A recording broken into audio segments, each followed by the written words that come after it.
di UB. Sebab selama ini selama pandemi jarang ada atau tidak ada event-event luring yang untuk mereka. Jadi mereka bisa mempromosikan usaha mereka serta lebih luas lagi, begitu.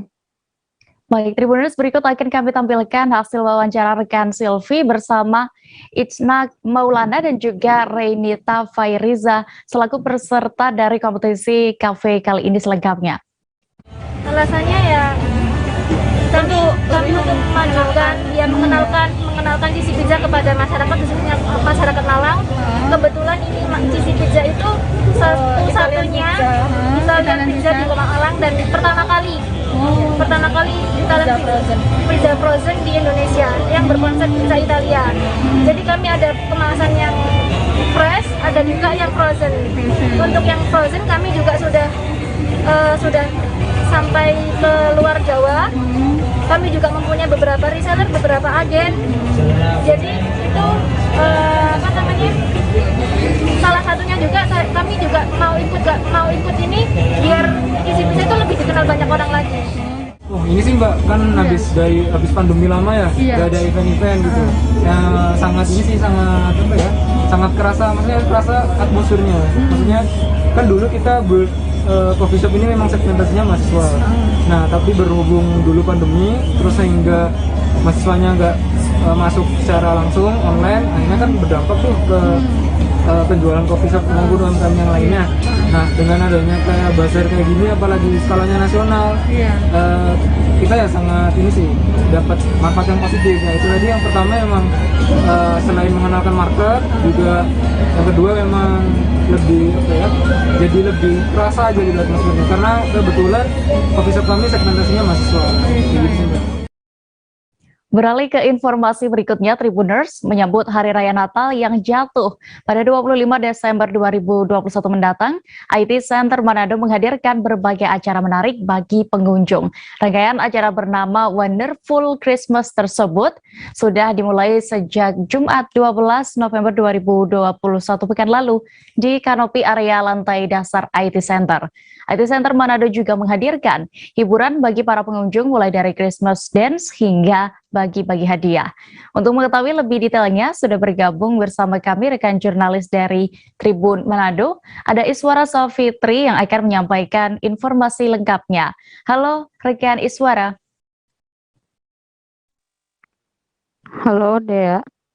Iswara, terkait event ini bisa Anda informasikan adakah barang yang sedang promo di IT Center dalam rangka Wonderful Christmas?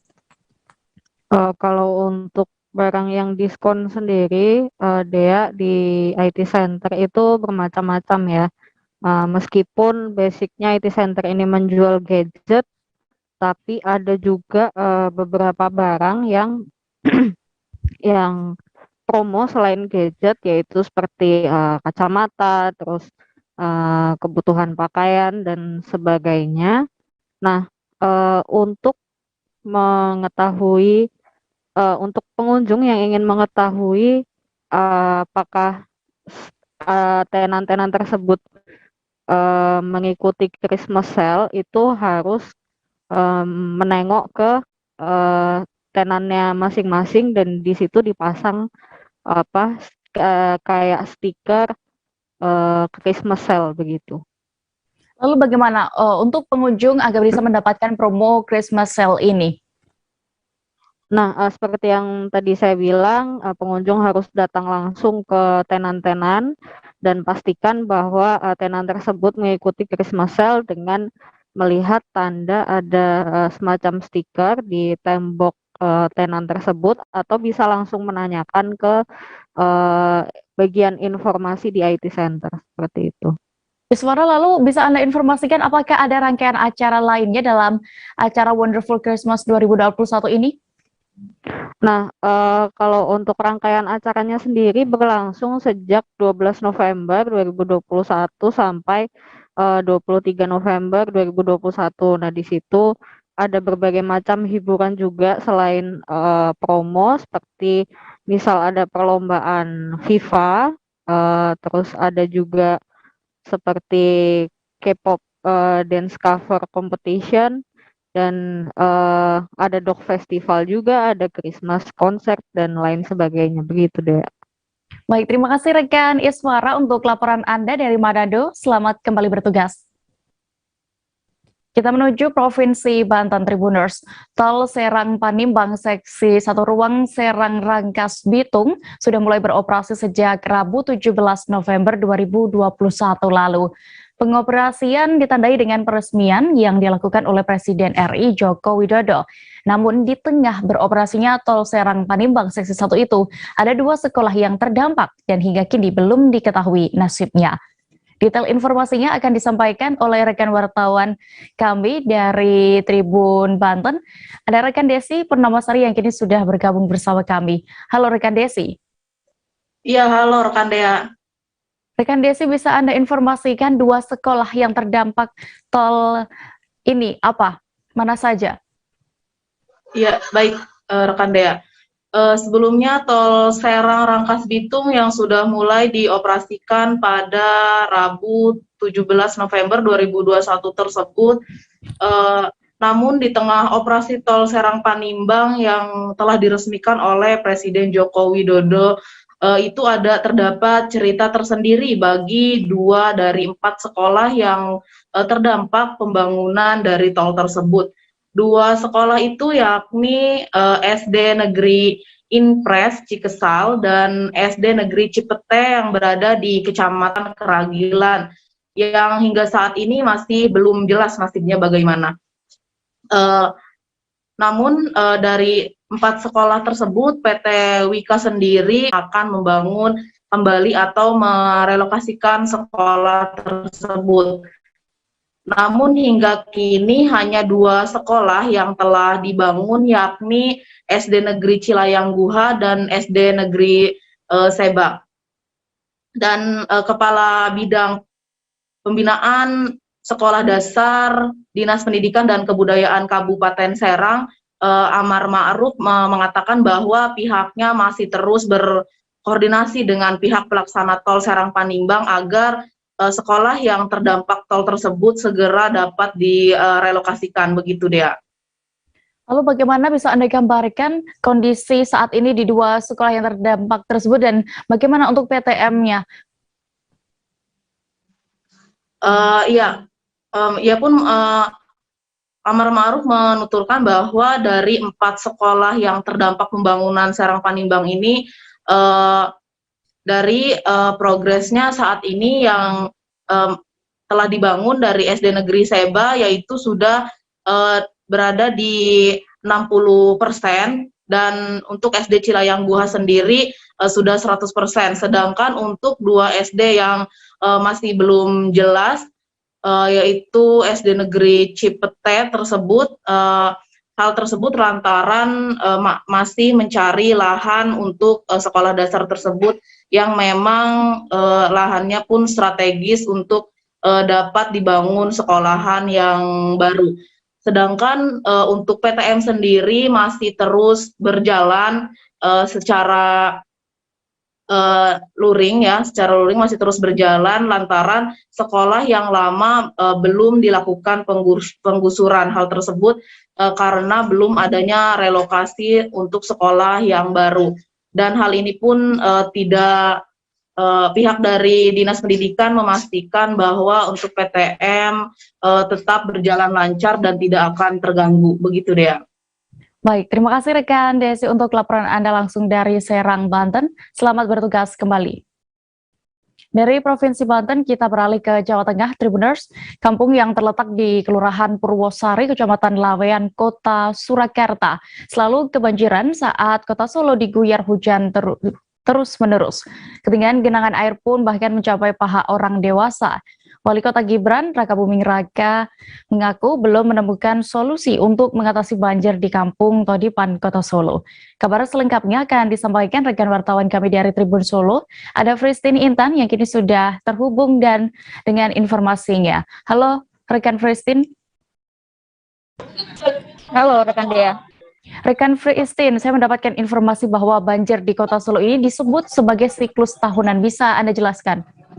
Baik, terima kasih Dea. Memang benar siklus banjir yang ada di Kota Solo menjadi siklus tahunan, tepatnya kembali terjadi pada Rabu 11, maksud saya pada Rabu 17 November 2021 hingga pukul 20.18 WIB pemukiman di Kampung Tehodipan, Kelurahan Purwosari, Kecamatan Laweyan, Solo masih tergenang dengan air ataupun kebanjiran tersebut. Dan dari keterangannya ataupun dari pantauan juga untuk ketinggian sampai di beberapa titik ada yang sampai paha orang dewasa dan sampai totalnya sekitar 106 rumah warga Todipan yang tergenang air, sedangkan yang ada di rumah kawasan Tegal Mulyo juga terdampak kebanjiran ini sendiri. Dan kebanjiran ini juga pernah terjadi pada sejak Mei 2021 dengan permasalahan yang sama, yaitu drainase di area kota ataupun kampung Todipan ini sendiri. Juga untuk area Todipan sendiri juga wilayah yang kecil dengan kedangkalan kedalaman sungai yang dangkal juga mengakibatkan air cepat meluap apabila adanya intensitas hujan tinggi di Kota Solo. Begitu dia. Baik, lalu Presiden, bagaimana tanggapan Wali Kota Solo Gibran Rakabuming Raka terkait peristiwa ini? Baik, terkait dengan tanggapan dari Wali Kota Solo Gibran Rakabuming Raka mengatakan sementara ini pemerintah Kota Solo belum bisa memiliki solusi tepat untuk pencegahan banjir, terutama di kawasan Todipan. Gibran mengatakan permohonan maaf karena banjir ini adalah suatu siklus tahunan bertahun-tahun di Kota Solo sehingga belum ada solusi. Namun dari Wali Kota Solo mengatakan bahwa sudah melakukan koordinasi dengan penanggulangan bencana daerah BPBD Kota Solo untuk berkoordinasi untuk menanggulangi kebanjiran yang ada di Kota Solo. Dan dari pantauannya juga dari BPBD juga sudah melakukan standby di lokasi dengan menerjunkan beberapa personil untuk di area Kelurahan Todipan dan Purwosari ini sendiri. Memang di waktu itu banyak sekali warga yang mengeluh adanya genangan air yang masuk ke dalam rumah. Namun dari pihak BPBD juga mengatakan bahwa selama proses ataupun selama kebanjiran itu tidak ada warga yang mengungsi, sehingga BPBD melakukan surveiling ataupun melakukan survei di area Todipan itu sendiri untuk melihat bagaimana warga, saya bukan hanya melihat tapi juga membantu warga untuk evakuasi barang-barangnya dinaikkan ke lantai 2 rumah dari warga-warga itu sendiri. Sedangkan untuk warga yang memiliki anak-anak juga khawatir anak-anak ini akan terserang penyakit ataupun seperti itu, sehingga selama 1 hari itu di hari Rabu 17 November 2021 di malam itu warga hanya bisa pasrah dan berharap hujan di Talek itu selesai sehingga air cepat surut dan segera dilakukannya pembersihan di wilayah itu. Dea. Baik, berikut Tribuners akan kami tampilkan hasil wawancara rekan Presiden bersama Wali Kota Solo Gibran Rakabuming Raka selengkapnya. Banjir di situ kan memang sudah bertahun-tahun ya, dan ya ini mohon maaf belum ada solusinya. Tapi yang jelas dari BPBD sudah kita standby-kan di beberapa titik-titik. Kemarin ke selain Todipan kan ada di ini juga Kerten kemarin juga ada beberapa titik. Pokoknya kita standby-kan di beberapa tempat. Ya semua alat-alatnya pompa dan lain-lain. Ini curah hujannya ya tinggi banget. Laporan kemarin seperti apa, Mas? Ya, yang paling parah yang Todipan itu. Kira-kira mau dikeruk, Mas? Hujannya udah mulai reda ya, dikit-dikit surut. Kan sejak Mei itu Mas mau dikeruk kapan kira-kira? Ya ini coba ya, ini kita usahakan lagi. Soalnya pengurukan tok ya, menyelesaikan masalah. Soalnya ini sungainya kecil banget. Ternyata kemarin sempat ditinjau ya Mas? Kemarin sempat ditinjau. Parapetnya juga. Ya, itu juga. Ya nantilah. Nanti kita carikan solusinya. Puluhan pengungsi Afghanistan terlibat saling dorong dengan security yang berada di kantor UNHCR. Pasalnya mereka tidak mau kembali ke wismanya di Jalan Dr. Mansur, Kota Medan. Para pengungsi ini melakukan aksi di halaman kantor UNHCR sebagai bentuk protes pembongkaran paksa tenda mereka sebelumnya. Selengkapnya akan disampaikan rekan Vian, jurnalis Tribun Medan yang kini sudah terhubung bersama kami. Halo rekan Vian. Ya, halo rekan Dea. Iya, rekan Vian, berdasarkan informasi yang sudah Anda himpun, bagaimana bisa Anda gambarkan saat itu kondisi pengungsi Afghanistan di sana? Ya, baik Dea dan juga pemirsa di rumah. Kondisi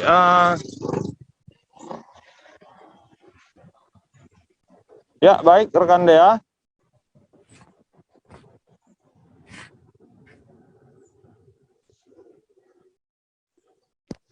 Ya, baik rekan Dea dan juga pemirsa di rumah. Ya, kondisi pada tadi malam sempat terjadi aksi saling dorong antara pengungsi dan pihak security di gedung UNHCR. Kondisi tersebut karena pengungsi diminta untuk kembali ke wisma mereka karena mereka telah 17 hari lamanya bertahan di halaman gedung tersebut. Baik rekan Dea. Lalu apa penyebab pengungsi dan satpam ini terlibat saling dorong hingga nyaris ricuh saat itu? Ya, awalnya pada siang hari tenda mereka yang didirikan di depan gedung tersebut dibongkar paksa oleh Satpol PP dan mereka dipaksa untuk kembali ke wismanya. Namun mereka menolak dan sebagai bentuk protesnya mereka menduduki halaman gedung tersebut karena aksi mereka itu dianggap mengganggu aktivitas di dalam gedung, maka petugas security sempat mengusir mereka. Namun mereka menolak akan hal tersebut, lalu terjadilah aksi saling dorong antar keduanya. Baik, rekan Dea. Lalu apa sebenarnya tuntutan para pengungsi Afghanistan yang ada di Medan itu, Vian? Ya, berdasarkan informasi yang kita peroleh, pengungsi Afghanistan ini meminta dikembalikan ke negara ketiga seperti Amerika, Kanada, dan Australia. Karena mereka menganggap di Indonesia mereka tidak bisa hidup bebas. Mereka sudah bertahan di kota Medan selama 10 tahun. Dan ini mereka meminta agar mereka dikembalikan ke negara ketiga seperti Amerika, Kanada, dan juga Australia. Baik, rekan Dea. Baik, terima kasih rekan Vian untuk laporan Anda dari Medan. Selamat bertugas kembali. Tribuners, kami akan jeda sejenak, tetaplah di live update. Oke, apa kabar Bang Arif di sini untuk strateginya? Ya, kalau saya sendiri di Jumit 37 ini yang semalam baru mulai, saya udah sebenarnya aku nggak ngerasa itu penangkapan atau penggerebegan atau apapun itu, karena gini loh, posisinya aku jadi kita mengenal disebut dengan stroke yang tidak berdarah dengan stroke yang berdarah. Stroke yang tidak berdarah itu biasanya ditandai dengan adanya penyumbatan. Kalau itu terjadi di sini mungkin pikirnya tidak ke situ kali ya, tapi kalau di Korea atau di Kamboja itu ada beberapa paper yang saya itu mas, ya dulunya tukang koran. Oh gitu ya, tukang koran. Ya, saya baca itu Pak. Tuh kan, pernah baca kan? Ya. Jadi kalau saya jadi tanggal itu udah bersyukur banget. Si anak ini dijadikan sebagai tersangka begitu. Ya, kalau ini kita bicara yang di luar kasus Sibolombo ya. Dengan nama hujan shower, di mana terdapat batas jelas antara daerah hujan dan tidak hujan yang biasanya terjadi pada fase awal mature stage atau tahap berbahaya tuh Kang. Jadi mulai artinya terjadinya perlembekan. Nah itu untuk penetrasi akan sulit gitu ya. Dok, saya ini menurut saya memang tidak mudah, bukan urusan tanah diambil.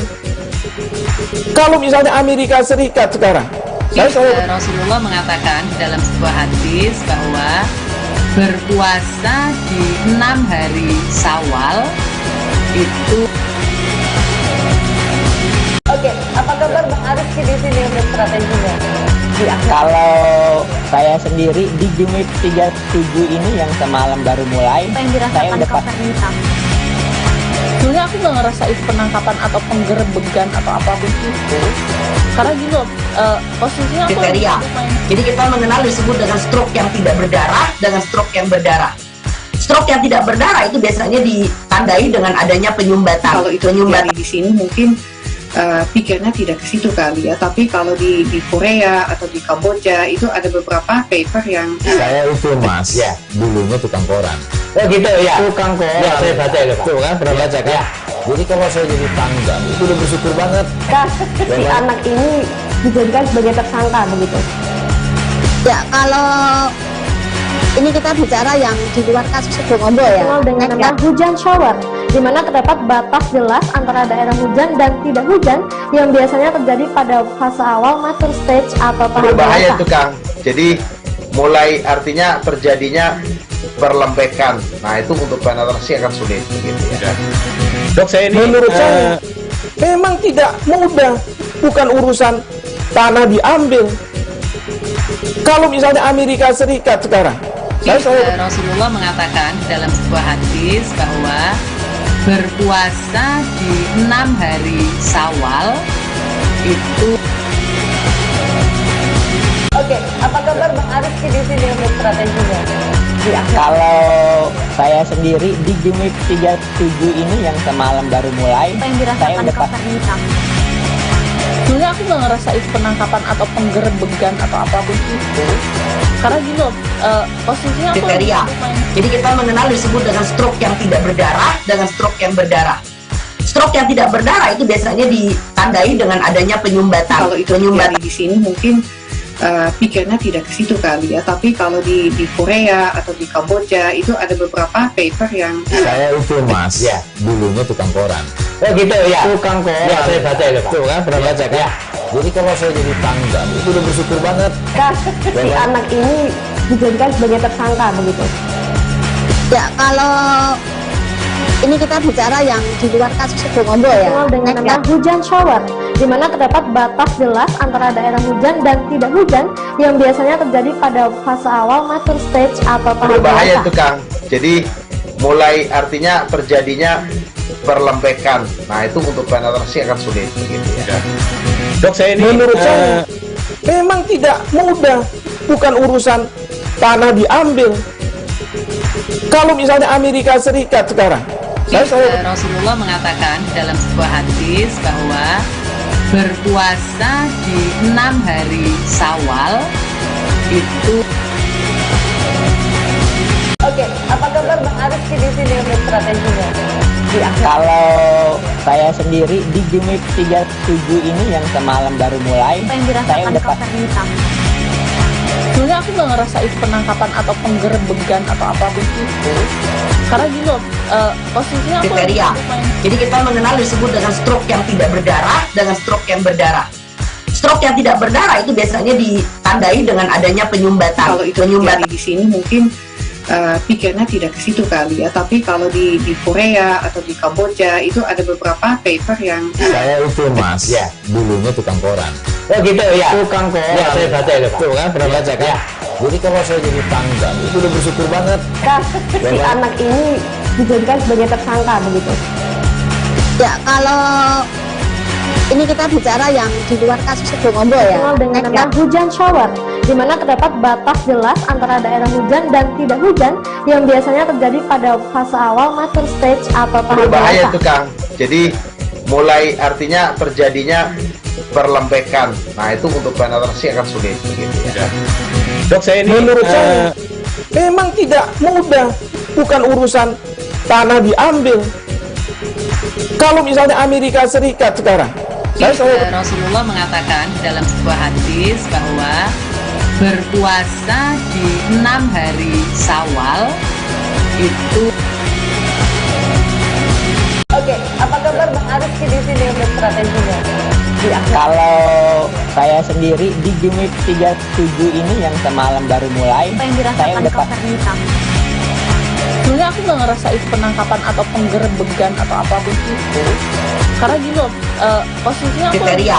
Jadi kita mengenal disebut dengan stroke yang tidak berdarah dengan stroke yang berdarah. Stroke yang tidak berdarah itu biasanya ditandai dengan adanya penyumbatan. kalau itu terjadi di sini mungkin pikirnya tidak ke situ kali ya, tapi kalau di Korea atau di Kamboja itu ada beberapa paper yang Saya itu Mas, ya dulunya tukang koran. Oh gitu ya. Tukang koran. Ya, saya baca ya, Pak. Tuh kan, pernah baca kan? Ya. Jadi kalau saya jadi pangdam itu udah bersyukur banget. Si anak ini dijadikan sebagai tersangka begitu.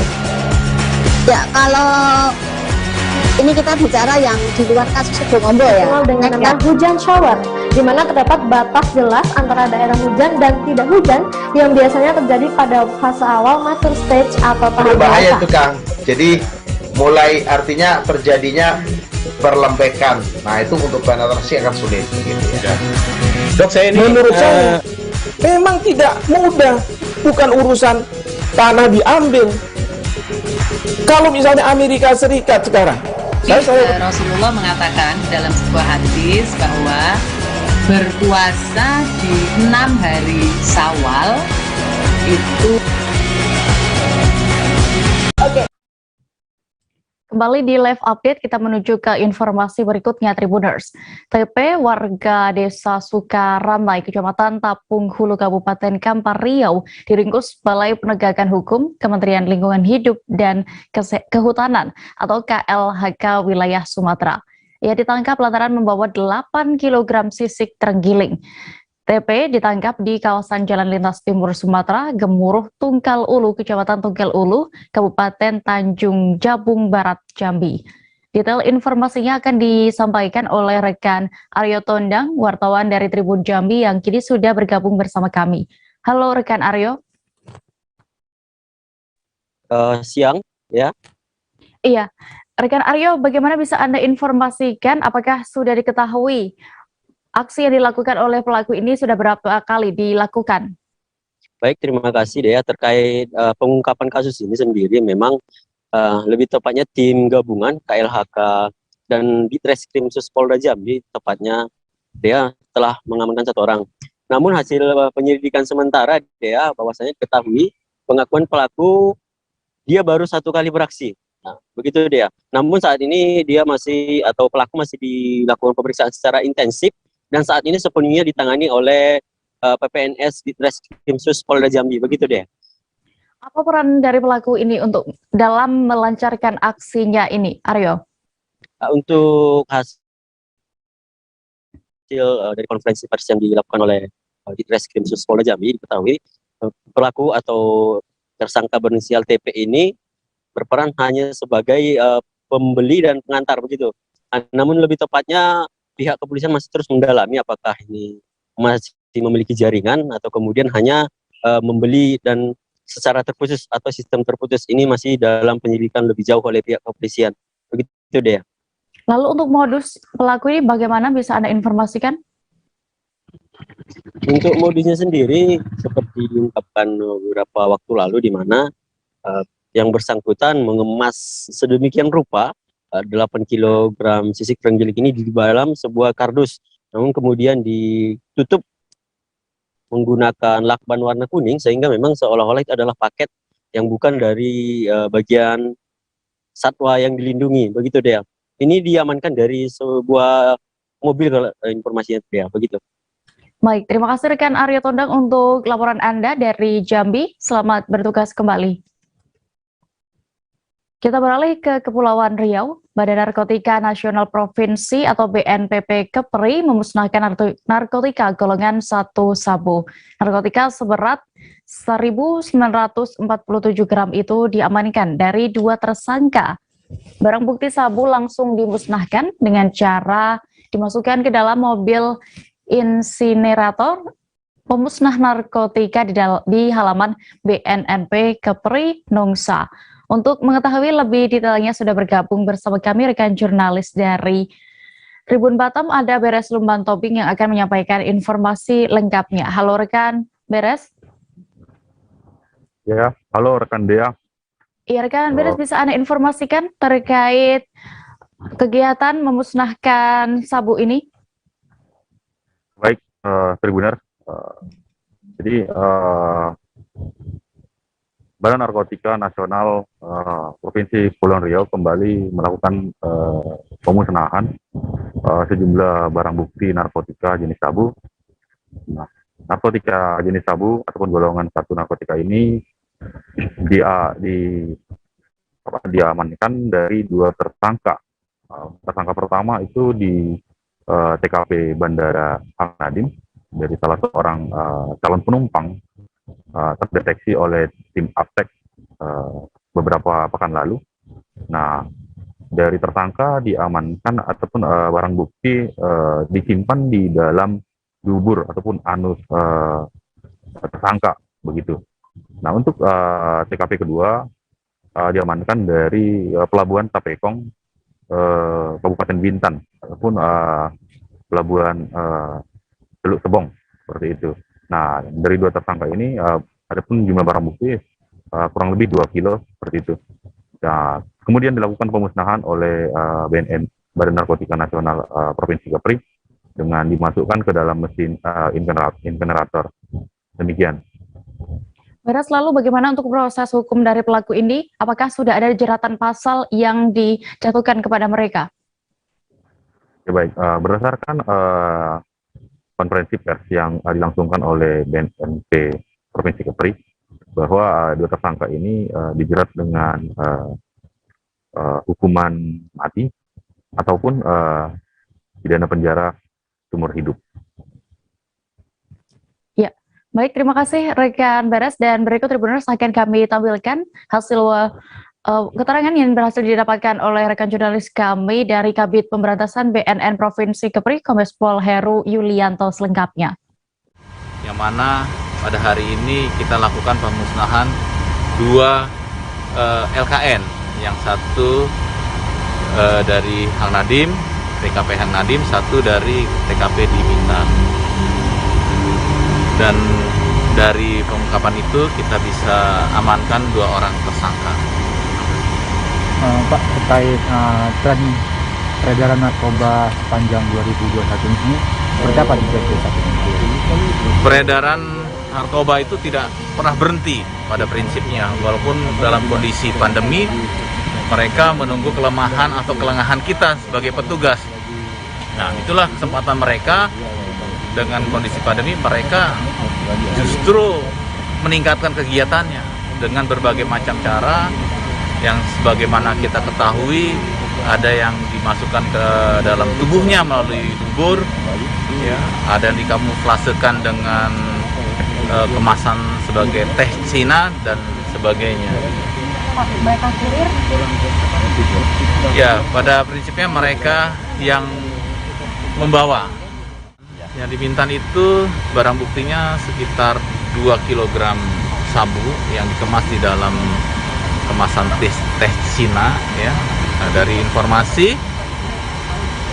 akan adanya transaksi, maka anggota kita melakukan penyergapan atau penangkapan seorang pelaku yang menggunakan kendaraan bermotor roda 2. Kita menuju Jawa Timur, Tribuners. Kepala Dusun Pongkerep, Desa Sokobanah Daya, Kecamatan Sokobanah, Kabupaten Sampang, Madura berhasil berinisial M, maksud kami, harus berurusan dengan pihak kepolisian setempat. Pasalnya pria berusia 36 tahun tersebut diketahui menjual narkotika jenis sabu di sekitar Kecamatan Sokobanah. Kabar selengkapnya akan disampaikan rekan wartawan Tribun Madura, ada Hanggara Pratama, yang kini sudah terhubung bersama kami. Halo rekan Hanggara.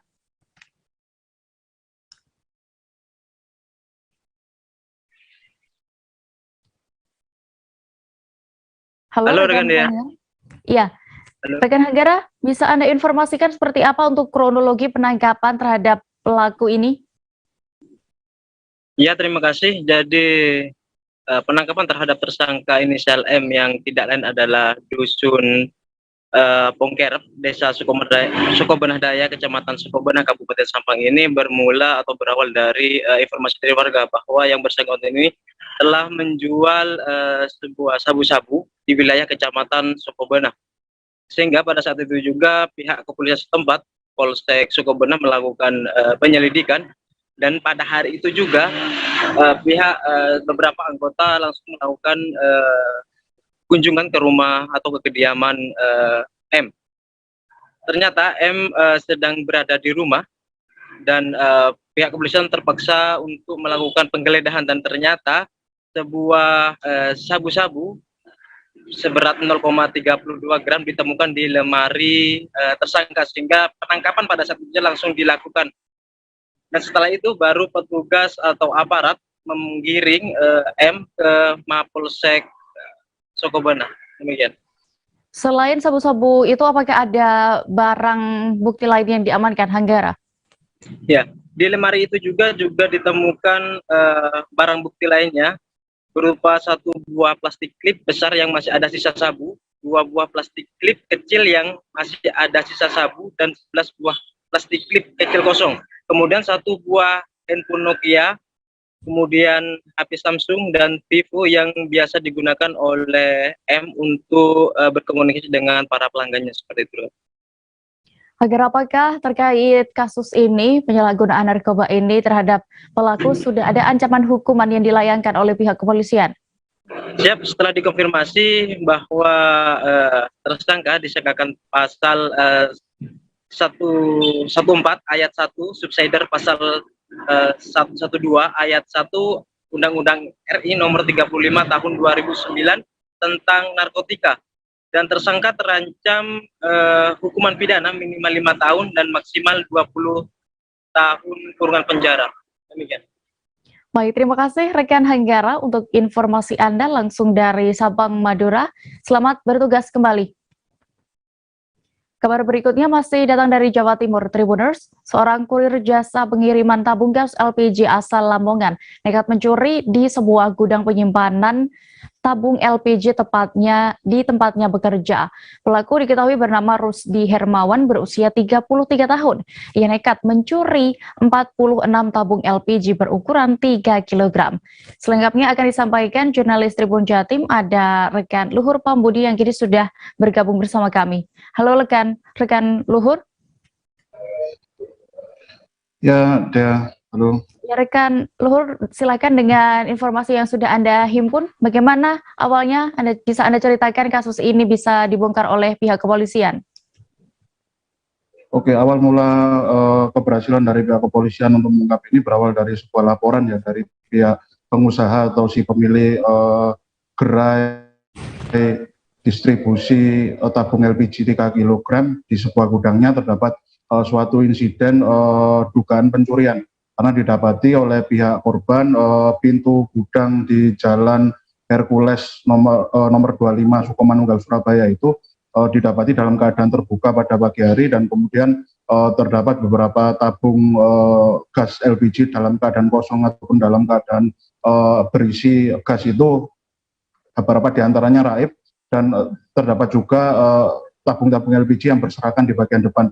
Dan kemudian setelah dilaporkan oleh pihak korban kepada pihak Polsek Sukomanunggal Polrestabes Surabaya dan dilakukan serangkaian mekanisme penyelidikan hingga merujuk pada penyidikan, ternyata pihak penyidik dari tim anti bandit Polsek Sukomanunggal mendapati suatu temuan keanehan, bahwasanya aksi kriminalitas itu ternyata merujuk pada bukan dilakukan oleh pihak orang di luar dari perusahaan, tapi mengarah pada orang-orang yang memang dikategorikan adalah orang dalam. Dan ternyata ketika diidentifikasi, kecurigaan itu merujuk atau muncul pada tidak ditemukannya bukti-bukti pengerusakan, seperti pengerusakan kunci ataupun pengerusakan benda-benda keamanan yang ada di dalam gudang. Dan akhirnya pihak penyelidik dari tim anti bandit Polsek Sukomanunggal berhasil menyidik, kemudian menetapkan tersangka salah seorang kurir pengiriman tabung gas LPG yang bekerja di dalam gudang tersebut. Dan setelah dilakukan penyidikan, ternyata si pelaku itu yang bernama Rusdi Hermawan, warga Lamongan, berusia 33 tahun itu ternyata mencuri sejumlah 46 tabung gas LPG berukuran 3 kg yang beberapa diantaranya memang masih ada gasnya, kemudian beberapa diantaranya juga sudah ada yang dalam keadaan kosong. Dan ternyata si pelaku ini berusaha untuk menjual tabung hasil curian itu, tabung gas hasil curian itu kepada toko-toko di mana Rusdi itu biasa melakukan pengiriman tabung gas ke berbagai macam daerah permukiman tempat dia menjual gas. Jadi sosok dari si pelaku pencurian ini bernama Rusdi ini adalah kurir pengiriman gas tabung LPG yang biasanya atau setiap hari melakukan distribusi ke berbagai macam gerai atau toko atau rumah-rumah warga yang berlangganan pasokan gas di gudang tempat dirinya bekerja. Dan setelah dilakukan identifikasi, diinterogasi dan ditemukan ternyata motif dari si Rusdi sendiri ini adalah karena terjerat utang pinjaman online, aplikasi pinjaman online yang ternyata ketika kita coba dalami mengenai bagaimana kerumitan dari hutang-hutang yang akhirnya membuat si Rusdi ini beraksi atau bertindak nekat, ternyata dia selama ini menginstal 2 aplikasi pinjaman online dan terdesak untuk pelunasan biaya pinjaman online itu sebesar 890.000 untuk per bulannya. Dan untuk modusnya sendiri memang cukup mencengangkan dan menarik. Jadi memang si Rusdi ini atau pelaku ini mengakui jika memang dirinya menggunakan atau mencuri itu menggunakan modus menduplikasi kunci gudang yang pernah ia pegang. Kemudian setelah berhasil mengambil beberapa tabung gas LPG tersebut menggunakan kendaraan roda 3 yang biasa kita sebut Fukuda itu ya.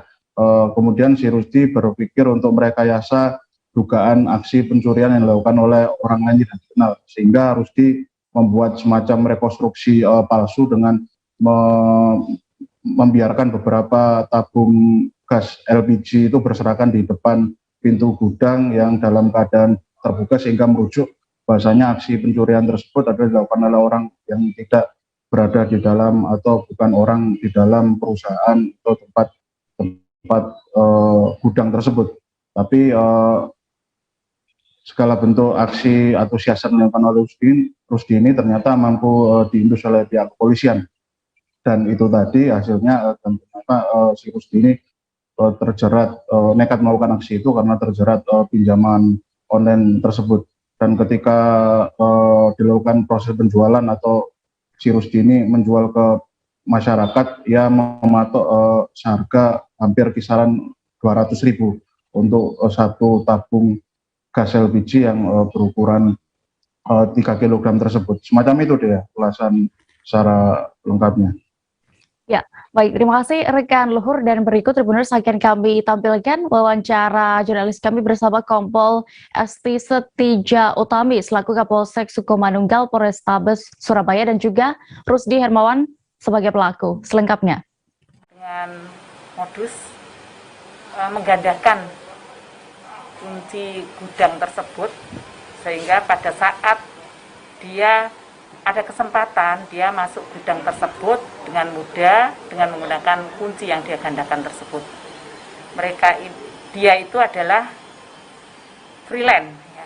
Pernah disuruh untuk mengantarkan LPG tersebut sehingga dia berhasil masuk dengan cara menggandakan kunci tersebut memperoleh 38 LPG. Pinjol. Oh, pinjol. Berapa pinjol yang Mas? Berapa aplikasi? Iya. Berapa? Kurang tahu. Itu bayar per bulan atau langsung? Per bulan. Tapi pinjol ya hanya? Iya, Pak. Oh, diangsur ya? Iya, Pak. Berapa sekali angsuran? 890. Berapa? 890. Berapa aplikasi? Dua aplikasi.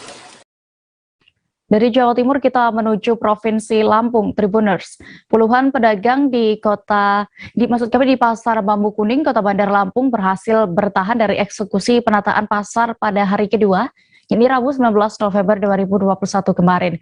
Puluhan pedagang di Jalan Bukit Tinggi ini membentuk barikade untuk menghadang alat berat dan personel polisi Pamung Praja yang hendak mengeksekusi lapak-lapak mereka. Informasi lengkapnya akan disampaikan oleh jurnalis Tribun Lampung, ada rekan Vincencio Soma Ferrer yang kini sudah tersambung bersama kami. Halo rekan Soma.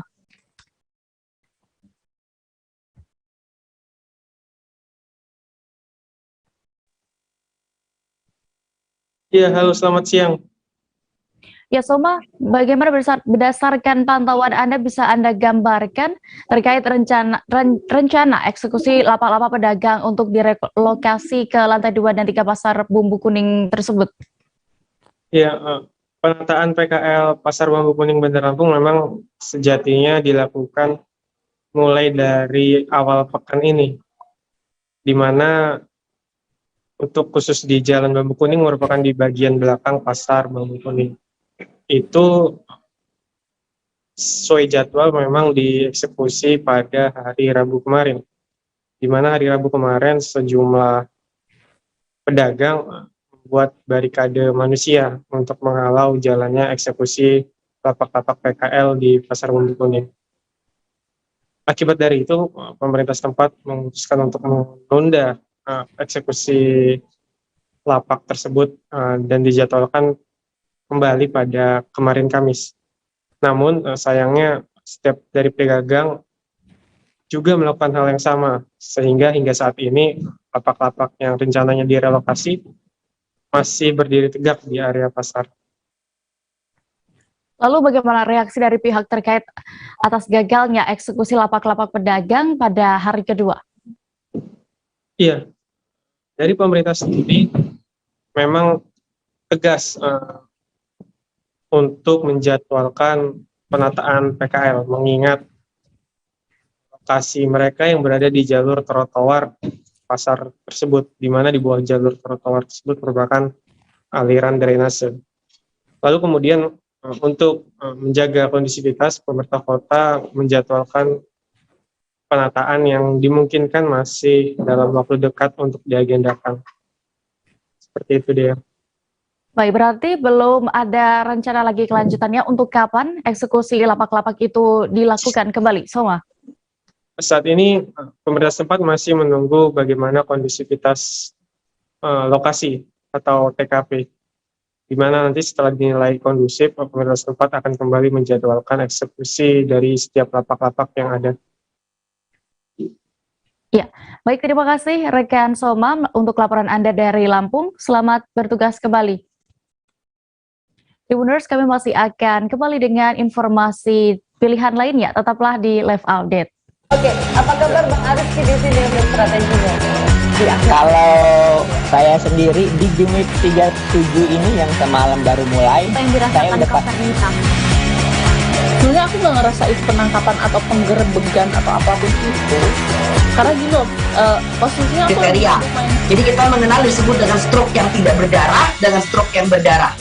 Stroke yang tidak berdarah itu biasanya ditandai dengan adanya penyumbatan. Kalau itu penyumbatan di sini mungkin pikirnya tidak ke situ kali ya, tapi kalau di Korea atau di Kamboja itu ada beberapa paper yang saya itu mas, ya dulunya tukang koran.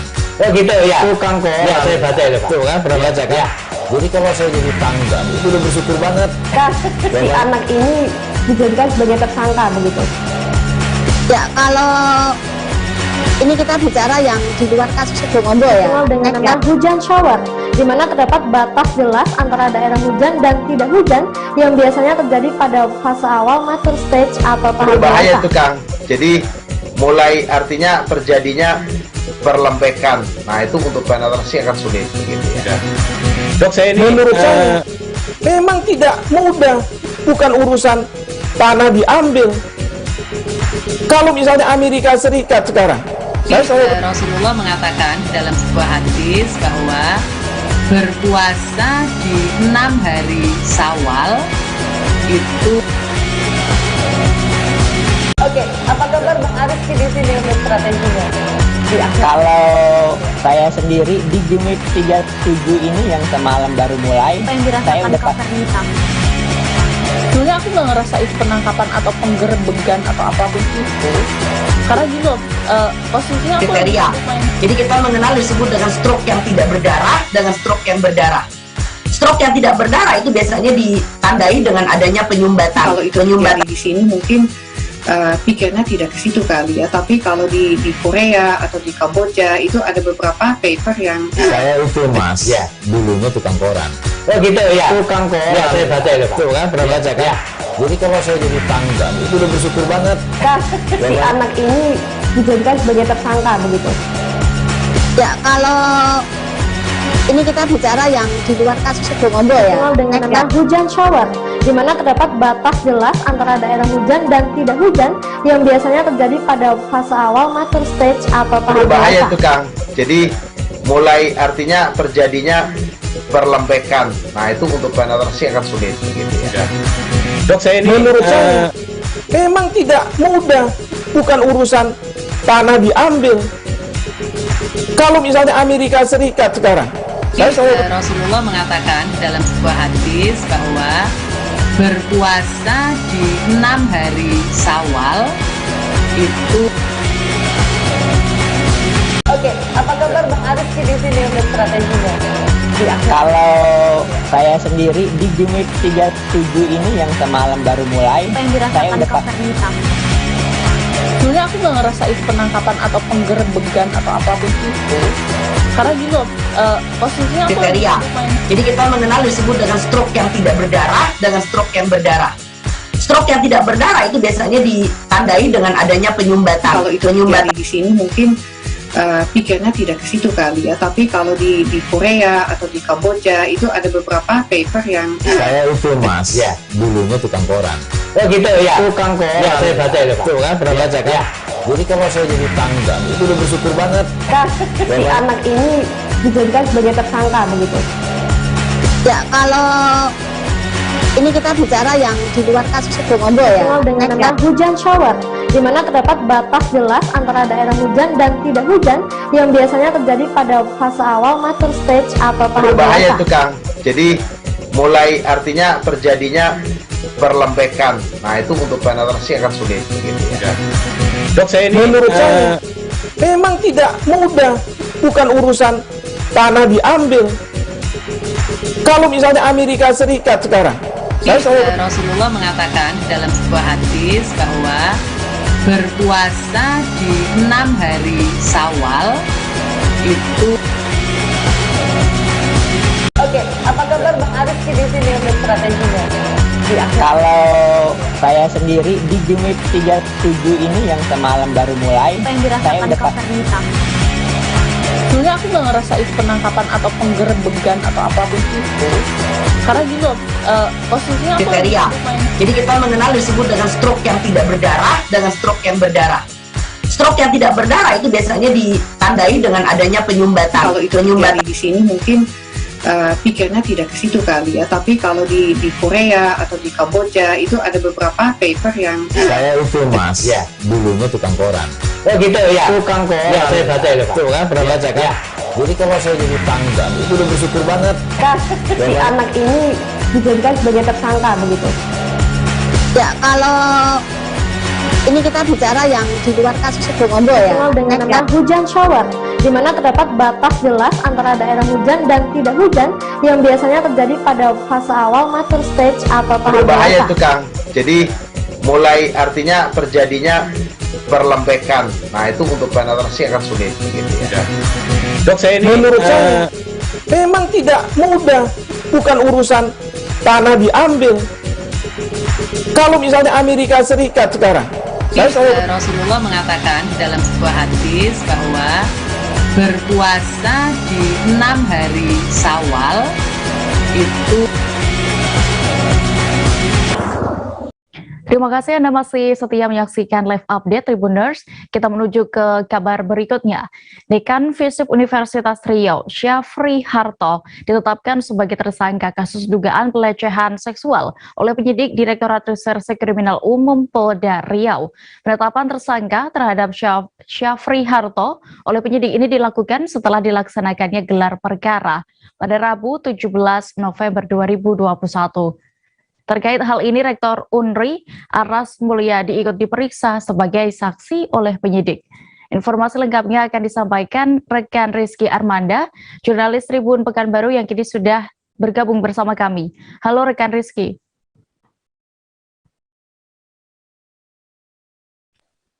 Ya, halo Dea. Rekan Rizky, bisa Anda informasikan kepada kami apa saja barang bukti dan juga sudah ada berapa saksi yang diperiksa hingga Dekan FISIP Universitas Riau ini ditetapkan sebagai tersangka? Ya, baik. Terkait penetapan tersangka ini, untuk barang bukti yang dijadikan sebagai alat bukti untuk penetapan tersangka terhadap Syafri Harto sendiri, sampai saat ini belum disampaikan oleh tim penyidik. Namun untuk para saksi, sampai pada hari Kamis kemarin, total ada sekitar 18 orang saksi yang sudah diperiksa oleh tim penyidik. Di antaranya baik itu dari saksi pelapor atau korban, kemudian juga beberapa orang dari pihak kampus, termasuk juga dari terlapor sendiri, begitu. Dan rencananya untuk terlapor Syafri Harto juga akan menjalani pemeriksaan dalam kapasitasnya sebagai tersangka. Lalu bagaimana, apakah sudah ada tanggapan dari pihak tersangka ini terkait sudah ditetapkannya status tersangka atau juga tanggapan dari kuasa hukum korban? Iya, kemarin kami sudah berupaya untuk mengonfirmasi kepada pihak Syafri Harto. Dalam hal ini penasehat hukumnya bernama Ronald Reagan. Ia mengaku pihaknya sudah menerima surat pemberitahuan status tersangka yang disandang oleh kliennya. Dan untuk langkah hukum yang akan diambil setelah ini, Ronald menyatakan untuk itu akan didiskusikan terlebih dahulu dengan beberapa orang dari tim kuasa hukum, termasuk juga dengan keluarga kliennya atau keluarga terlapor, gitu. Lalu apakah pihak kampus sudah ikut merespons kasus ini, Rizky, dan apa yang akan dilakukan? Ya, sejauh ini belum ada pernyataan resmi dari pihak kampus, karena kemarin juga Rektor Universitas Riau sendiri, Aras Mulyadi, menjalani pemeriksaan oleh tim penyidik. Dan untuk hasil tim yang dibentuk secara independen oleh pihak kampus juga belum ada hasilnya, begitu. Baik, Tribuners, berikut akan kami tampilkan hasil wawancara rekan Rizky bersama Kombes Pol Sunarto selaku Kabid Humas Polda Riau selengkapnya. Kasus dugaan tindak pidana cabul, bahwa penyidik telah menetapkan Saudara HS sebagai tersangka. Ini setelah melalui proses penyidikan, kemudian dilaksanakan gelar perkara. Penyidik telah memutuskan itu kemarin, kemudian akan segera dilakukan pemanggilan kepada Saudara HS untuk diperiksa sebagai tersangka. Sejauh ini sudah berapa orang saksi yang kita periksa, Pak Kabid? Jadi sampai hari ini sudah 18 orang saksi kita ambil keterangan, kita periksa, baik dari pihak korban maupun pihak tersangka, kemudian termasuk juga dari saksi ahli. Saksi ahli dari saksi ahli psikolog, kemudian dari saksi ahli poligraf sudah kita ambil keterangan. Kemudian termasuk hari ini kita periksa Rektor Unri. Kita beralih ke informasi berikutnya, Tribuners. Liga 3 2021 zona Asprof PSSI Sumatera Barat akan memasuki fase penyisihan kedua mulai Kamis 18 November 2021 kemarin. Sebanyak 8 tim yang lolos dari fase grup akan memulai langkah untuk menuju fase selanjutnya. Detail informasinya terkait hal ini akan disampaikan oleh rekan wartawan Tribun Padang, ada Rahmat Panji yang kini sudah bergabung bersama kami. Halo rekan Panji. Halo rekan Dea. Ya, bisa Anda informasikan dari mana saja tim yang melaju ke babak 8 besar ini? Oh, baik, sebelumnya saya mau informasikan dulu di Liga 3 Asprof Sumbar itu ada 16 tim yang ikut serta. Dan pada 16 tim itu dibagi pada 4 grup dan untuk 16 tim itu sudah berlaga pada minggu lalu dan sekarang tinggal 8 tim yang berasal dari PSKB Bukit Tinggi, Batangan FC, Persiju Sijunjung dan Dua Lipa FC. Dan selanjutnya ada PSP Padang, PSPS Batu Sangkar, Gasdiko 50 Kota, dan Armataram. Seperti itu rekan Dea. Ya, lalu di mana pertandingan babak 8 besar ini akan dilangsungkan? Jadi karena ada 8 tim itu dibagi 2 grup lagi. Jadi ada grup E dan grup F. Dan untuk di grup E itu bermain di Sungai Sari, Padang Pariaman, sedangkan di grup F itu bermain di Gor Haji Agus Salim, Kota Padang. Seperti itu rekan Dea. Untuk sistemnya, Panji bisa informasikan sistem penyisihan babak 8 besar regional Sumbar ini? Baik rekan Dea. Jadi karena awalnya itu 16 tim dan di fase grup sudah lolos 8 besar, awalnya itu ada grup A, B, C, D. Di sistem 8 besar dibagi 2 grup lagi, di grup E dan F. Nah, dari sistem grup ini memakai sistem setengah kompetisi yang nantinya 2 tim terbaik atau 2 tim dengan poin terbanyak itu akan lolos ke babak semifinal dan final nantinya. Seperti itu rekan Dea. Baik, terima kasih rekan jurnalis Tribun Padang, Rahmat Panji untuk laporan Anda. Selamat kembali bertugas. Kita beralih ke informasi berikutnya, Tribuners.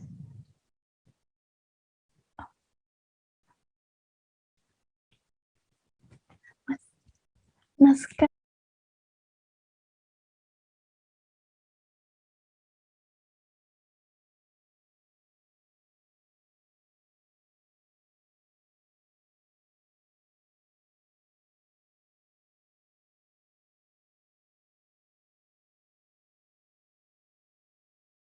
Oke, apa kabar Bang Arifki di sini untuk strateginya? Kalau saya sendiri di game week 37 ini yang semalam baru mulai, saya udah sebenarnya aku nggak ngerasa itu penangkapan atau penggerebegan atau apapun itu, karena gini loh, posisinya aku kriteria. Jadi kita mengenal disebut dengan stroke yang tidak berdarah dengan stroke yang berdarah. Stroke yang tidak berdarah itu biasanya ditandai dengan adanya penyumbatan. Kalau itu penyumbatan di sini mungkin pikirnya tidak ke situ kali ya, tapi kalau di Korea atau di Kamboja itu ada beberapa paper yang saya itu mas, ya dulunya tukang koran. Oh gitu ya, Tukang koran. ya saya baca itu Pak. Tuh kan pernah baca kan? Ya. Jadi kalau saya jadi tanggal itu udah bersyukur banget. Si anak ini dijadikan sebagai tersangka begitu. Ya, kalau ini kita bicara yang di luar kasus Sebongombo ya. Dikenal dengan nama hujan shower, di mana terdapat batas jelas antara daerah hujan dan tidak hujan yang biasanya terjadi pada fase awal mature stage atau tahap Berbahaya dewasa. itu Kang. Jadi mulai artinya terjadinya perlembekan. Nah itu untuk penetrasi akan sulit gitu ya. Dok, saya ini menurut saya memang tidak mudah, bukan urusan tanah diambil. Kalau misalnya Amerika Serikat sekarang, Rasulullah mengatakan dalam sebuah hadis bahwa berpuasa di 6 hari Syawal itu. Oke, apa kabar Bang Arifki di sini untuk strateginya? Kalau saya sendiri di game week 37 ini yang semalam baru mulai, saya udah sebenarnya aku nggak ngerasa itu penangkapan atau penggerebegan atau apapun itu, karena gini loh, posisinya aku kriteria. Jadi kita mengenal disebut dengan stroke yang tidak berdarah dengan stroke yang berdarah. Stroke yang tidak berdarah itu biasanya ditandai dengan adanya penyumbatan. Kalau itu penyumbatan di sini mungkin pikirnya tidak ke situ kali ya, tapi kalau di Korea atau di Kamboja itu ada beberapa paper yang saya itu mas, ya dulunya tukang koran. Oh gitu ya, Tukang koran. ya saya baca itu Pak. Tuh kan pernah baca kan? Ya. Jadi kalau saya jadi tanggal itu udah bersyukur banget. Si anak ini dijadikan sebagai tersangka begitu. Ya, kalau ini kita bicara yang di luar kasus Sebongombo ya. Dikenal dengan nama hujan shower, di mana terdapat batas jelas antara daerah hujan dan tidak hujan yang biasanya terjadi pada fase awal mature stage atau tahap Berbahaya dewasa. itu Kang. Jadi mulai artinya terjadinya perlembekan. Nah itu untuk penetrasi akan sulit gitu ya. Dok, saya ini menurut saya memang tidak mudah, bukan urusan tanah diambil. Kalau misalnya Amerika Serikat sekarang, Rasulullah mengatakan dalam sebuah hadis bahwa berpuasa di 6 hari Syawal itu. Mohon maaf sebelumnya Tribuners, terjadi sedikit kesalahan. Kita menuju ke kabar berikutnya dari Riau. 5 orang terdakwa kasus peredaran narkoba 40 kg sabu dan 50.000 pil ekstasi yang berhasil ditangkap Polda Riau pada Maret lalu akhirnya divonis Majelis Hakim Pengadilan Negeri PN Bengkalis. 4 orang diantaranya divonis hukuman penjara seumur hidup sesuai dengan tuntutan Jaksa Penuntut Umum Kejari Bengkalis. Dan informasi selengkapnya akan disampaikan oleh rekan kami, ada M. Natsir, jurnalis dari Tribun Pekanbaru. Halo rekan Natsir. Ya, halo Dea. Selamat siang. Rekan Natsir, tadi saya sudah sebutkan bahwa ada 4 pelaku yang sudah divonis sesuai dengan tuntutan JPU. Namun kabarnya juga ada vonis yang dijatuhkan hakim ini berbeda. Bagaimana bisa Anda informasikan? Ya, Dea, benar semalam, tepatnya pada malam hari, Pengadilan Negeri Bengkalis membacakan vonis terhadap 5 terdakwa kasus 40 kg sabu yang berhasil diungkap Polda Riau bersama jajaran Polres Bengkalis pada awal Maret tahun lalu, di mana pada vonis pada tuntutan sebelumnya 5 terdakwa ini dituntut oleh Jaksa Penuntut Umum dari Kejaksaan Negeri Bengkalis dengan hukuman seumur hidup. Namun pada pembacaan putusan kemarin ada 1 tersangka atas nama Erman yang divonis dengan hukuman pidana mati. Sementara 4 orang lagi yaitu atas nama Saiful, Jumaidi, Khairun Nizam, dan Restu Hidayat itu divonis hukuman seumur hidup. Vonis berbeda terhadap Herman dijatuhkan oleh hakim karena sesuai dengan dakwaan yang sebelumnya dibacakan oleh Jaksa Penuntut Umum pada sidang awal kemarin, di mana 4 orang ini hanya didakwa dengan pasal 112 dengan ancaman hukuman maksimal seumur hidup, sementara terdakwa Erman dia ancam dengan pasal 114 Undang-Undang Narkotika, di mana di sana hukuman maksimalnya merupakan hukuman pidana mati. Hakim memiliki pandangan berbeda dengan dengan Jaksa Penuntut Umum karena Herman sendiri dinilai sangat berperan aktif dalam kasus ini, karena sebelum penangkapan ini juga Herman sudah berapa kali melakukan upaya penyeludupan narkoba dan berhasil.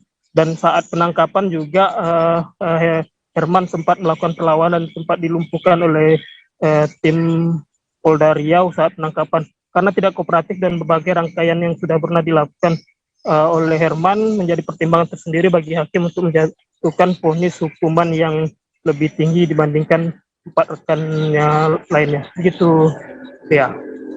Lalu bagaimana tanggapan dari terdakwa atau kuasa hukum mereka atas vonis yang sudah dijatuhkan ini?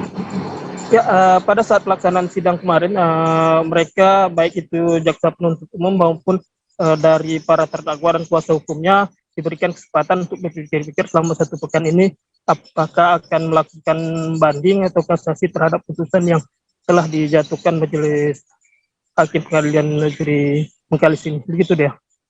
Untuk menyegarkan ingatan pemirsa, rekan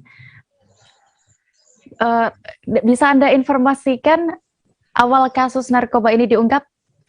Ya, Dea, untuk pengungkapan kasus ini sendiri terjadi pada 1 Maret 2021 lalu, di mana pengungkapan berawal dari informasi yang diterima tim gabungan Polda Riau dan Polres Bengkalis bahwa akan adanya upaya penyelundupan narkoba dari Malaysia menuju Riau melalui perairan Bengkalis pada akhir Februari.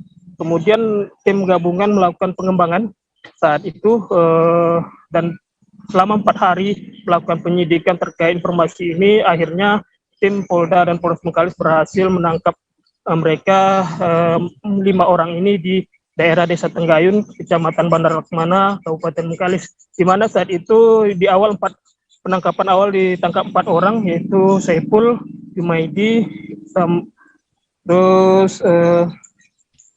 dan 2 rekannya yang divonis seumur hidup itu. Saat itu mereka sebagai mata-mata untuk memakai jika ada aparat. Sementara barang sebesar 40 kg dan ribuan pil ekstasi itu ditangkap bersama dengan Herman selaku kurir yang membawa barang haram itu dan akan diserahkan pada bandar. Dari penangkapan itu, Erman saat dikejar sempat melakukan perlawanan dan dilakukan tindakan tegas dan struktur oleh tim Polda Riau dengan melumpuhkan bagian kaki dari Erman dan berhasil tangkap. Begitu dia. Baik, terima kasih rekan Natsir untuk laporan Anda dari Pekanbaru. Selamat bertugas kembali. Kita beralih ke informasi berikutnya, Tribuners. Kota Kendari masuk kategori endemis demam berdarah dengue atau lantaran kasus DBD yang terus terjadi di Kota Kendari. Kasusnya khususnya di Kecamatan Baruga yang berada di posisi kasus DBD tertinggi se-Kota Kendari sejak Januari hingga Oktober 2021. Kabar selengkapnya akan disampaikan wartawan Tribun News Ultra. Ada rekan Amelda Devi yang kini sudah terhubung bersama kami. Halo rekan Amelda.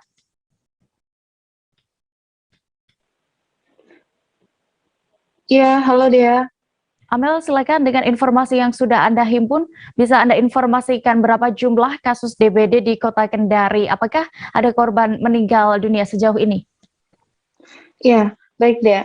Jadi berdasarkan data yang kami peroleh dari Dinas Kesehatan Kota Kendari, jumlah kasus DBD di Kota Kendari sejak Januari hingga Oktober 2021 ini sebanyak 176 kasus.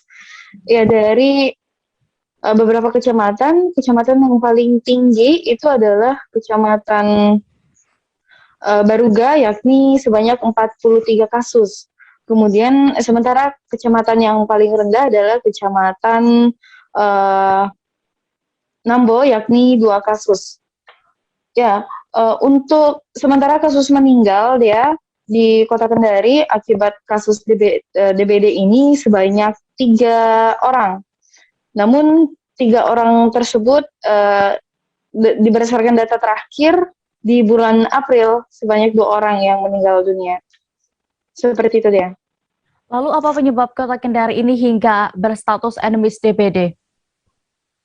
Iya, jadi Kepala Dinas Kesehatan Kota Kendari, Dr. Ahminingrum sendiri mengatakan bahwa Kota Kendari sudah masuk berstatus endemis DBD. Pasalnya berdasarkan data-data yang tadi saya sampaikan, kasus DBD terus-menerus terjadi di Kota Kendari. Dan seperti yang diketahui, hingga saat ini tidak ada penurunan kasus DBD, justru di Oktober kemarin terjadi penambahan sebanyak 14 kasus. Ia juga menyampaikan apalagi saat ini Kota Kendari memasuki musim penghujan di mana nyamuk-nyamuk sebagai media perantara penularan virus tersebut. Jadi menyebabkan Kota Kendari masuk dalam status endemis DBD. Lalu bagaimana berdasarkan informasi yang sudah Anda dapatkan, apakah sudah ada langkah yang dilakukan pemerintah Kota Kendari menangani kasus DBD ini, Amel? Iya Dea. Jadi pemerintah Kota Kendari telah mengambil langkah mulai dari pencegahan di mana masing-masing puskesmas di tiap kecamatan di Kota Kendari itu melakukan sosialisasi kepada masyarakat akan bahayanya DBD. Selain sosialisasi, pemerintah Kota Kendari juga selalu mengimbau dan mengecek kebersihan lingkungan di masing-masing daerah agar tidak ada genangan-genangan air yang menjadi tempat perkembangbiakan nyamuk tersebut. Dan selain pencegahan itu, termasuk penanganan yang dilakukan pemerintah Kota Kendari dengan mendata berapa banyak warga yang terdampak DBD dan diharapkan segera melapor ke rumah sakit maupun puskesmas terdekat agar segera mendapatkan penanganan. Selain itu juga pemerintah Kota Kendari setelah adanya laporan dari masyarakat juga melakukan edukasi epidemiologi di lokasi tersebut. Dan apabila di lokasi tersebut masih terus terjadi DBD, maka akan dilakukan fogging atau penyemprotan disinfektan dosis tinggi sebagai langkah terakhir. Seperti itu deh. Baik, terima kasih rekan Amelda Devi untuk laporan Anda langsung dari Kota Kendari. Selamat bertugas kembali. Kita beralih ke kabar berikutnya, Tribuners. Dinas Kesehatan Kabupaten Tanah Tidung menyampaikan perkembangan vaksinasi COVID-19 pertanggal 13 November 2021. Tidak ada penambahan kasus konfirmasi positif COVID-19 di Kabupaten Tanah Tidung. Selengkapnya akan disampaikan rekan jurnalis Tribun Kaltara, ada Risnawati yang kini sudah bergabung bersama kami. Halo rekan Risna. Halo rekan Dea. Risna, bisa Anda informasikan untuk update cakupan vaksinasi di setiap desa di Tanah Tidung? Iya, Dea. Untuk cakupan vaksinasi di setiap desa Tanah Tidung, dari 5 desa di Kecamatan Tanah Liat, rata-rata capaian vaksinasi dosis pertama mencapai 76,71%, sementara untuk vaksinasi dosis kedua mencapai 42,69%.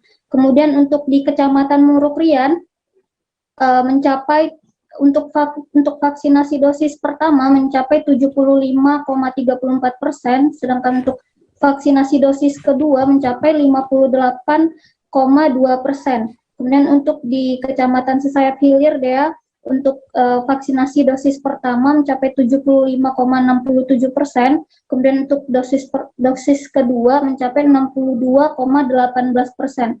Sementara untuk di Kecamatan Sesayap, untuk dosis pertama mencapai 56,36%, kemudian untuk dosis kedua 29,92%. Sementara untuk Kecamatan Betayau, untuk vaksinasi dosis pertama itu mencapai 69,42%, dan untuk vaksinasi kedua mencapai 47,37%.